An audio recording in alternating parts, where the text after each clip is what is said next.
Čauky lidi, tady jsou já, DJ Plus. A dneska si ukážeme, jak udělat intro. Je to možné? Ano je. Takže, zapneme si váš prohlížeč, tohle dáme do popisku videa, vám dám, kdo má Windows, tak si dá to první, kdo má něco jiného, tak si dá to druhý.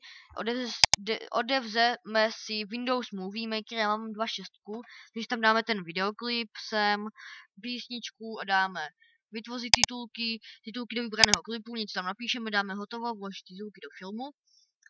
A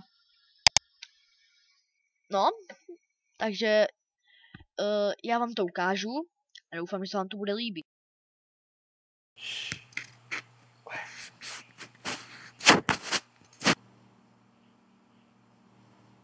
Today I don't feel like doing anything. I just wanna lay in my bed. Don't feel like picking up. Pokud se líbilo videjko, tak like. Pokud jo, tak ještě odběr. Takže doufám, že se vám toto videjko líbilo a těšte se na další tutoriál. Čau.